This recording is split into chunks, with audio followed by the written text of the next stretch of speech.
6 up close so far today. I know there's probably just about double that in the area, and maybe more. And we keep looking around. I'm going to keep watching further to the south as we're watching this pair too. And maybe even see the blows of some other whales in the area also. But these two just appear to be kind of traveling along in an easterly direction, roughly in the same direction as the group of 3 that we were watching earlier. Right over towards about 9 o'clock or so. That's 12. Yeah.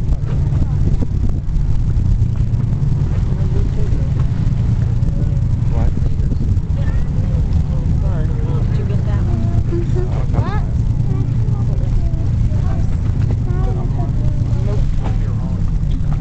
What's nice is that it records the narration. I hope. I don't know if it records the voice. And the tailbone. So that's a whale called Pinpoint. That whale just twisted and threw the back half of the body right up out of the water. Oh my goodness. Surface activity that we sometimes see from these humpback whales.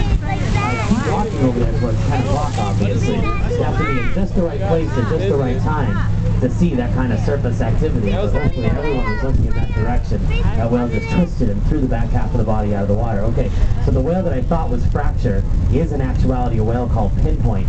And Pinpoint is a beautiful whale. That's the other whale that's doing that little tail kick right there. But Pinpoint, the one on the left here, this is a beautiful whale. It's one of the most pure type 1s we have in our population. Remember I said that humpback whales' tails are categorized type 1 through type 5. Type 1 being purely white, type 5 being solid black, 3 half black, half white. Well, type 1s are the rarest tail in our population, and Pinpoint's in really close to us right now at 9 o'clock. Only about 5 or 6% of the whales we have in this area are in fact true type 1s, and Pinpoint's probably one of the purest type 1s that I know of. Okay, Pinpoint's right on our port side, 9 o'clock, disappearing underneath us. So these whales will almost guarantee we're going to come up on our starboard side next time. Pinpoint just disappeared underneath our hull, heading back towards about 5, 6 o'clock or so. I'm not sure if she'll be close enough to the surface to be able to see the flippers when she emerges from underneath the boat, but she may be.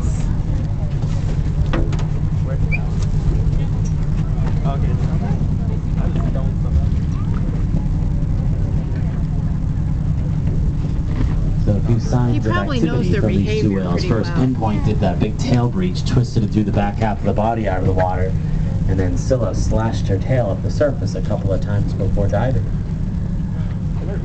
Surface activity from humpbacks like tail breaching there. That's right at 6 o'clock, I guess. That's the one part of the boat I have a lot of trouble seeing. Someone just yelled 6 o'clock. I think really close though.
Surface. They're behaving sort of strangely now. It's hard to get a feel for exactly what they're going to do. While waiting for this pair to come to the surface, I wanted to mention that Stellwagen Bank, where we are right now, is one of only a handful of places throughout the western North Atlantic where you can expect to find this number of whales feeding on such a consistent basis. There's one of our whales, that's Pinpoint right there. Pinpoint has the more rounded dorsal fin. Cella has a smaller, thinner, more pointed dorsal fin as well. But this whale right here with the more rounded dorsal fin, this is the one with the beautiful tail, thrashing again a little bit. Oh, really? I'd love for us to get a really good look at the fluke of this animal. It's one of the prettiest tails in our population. Let's see what happens here. I'll finish what I was saying in a minute. Kind of rolling on the side a little bit. This animal is a little bit little bit active. It looks like it has a tendency towards surface activity right now. There comes the second one as well.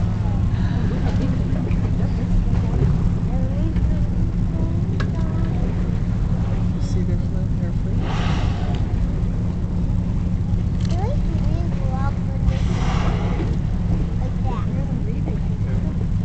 You can see that bright white flipper beneath the surface, just glowing green there. And that relates back to what I'm going to talk about when these animals do go down on a deep dive. If they go down on a deep dive, they're spending a lot of time at the surface. You're watching me? Pinpoint kind of turning away from us now. Oh, am I getting a good look at his tail?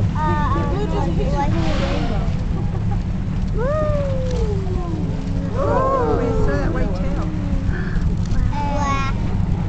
All right, that was a great look at that fluke. I really like that fluke. I think, like I said, I think it's a very pretty one. And type ones like that are pretty rare. So let's keep watching off of our starboard side. But just to continue with what I was saying, Stellwagen Bank is one of only a handful of areas in the western North Atlantic where you can expect to find this number of whales on such a consistent basis. Most of the other 5 or 6 places where you can expect to find a good number of humpback whales feeding at any time during the summer are very far from shore, 100 or more miles from shore. So it would take you a couple of days to even get out there, let alone spend any significant time with those animals and watch them, learn from them, study them. So Stellwagen Bank is unique really in the sense that it's so close to shore. We're probably about 14, 15 miles from Gloucester right now, probably about 25 miles from Boston. So these whales are feeding within a few tens of miles of one of the most densely populated shorelines on the east coast of North America. And that gives us a tremendous opportunity to, first of all, spend just a few hours at sea and see things that we would normally have to spend days at sea in order to witness, or to travel to distant corners of the earth like Alaska or Antarctica to see. But it also presents us with special conservation hazards. Because these whales are obviously feeding so close to a densely populated shore, they're subject to a whole lot more boat traffic and interaction with humans, both in terms of people watching them, people fishing in the area, or people just using the area in some other form of recreation. And that puts these animals at special risk. And these humpback whales aren't in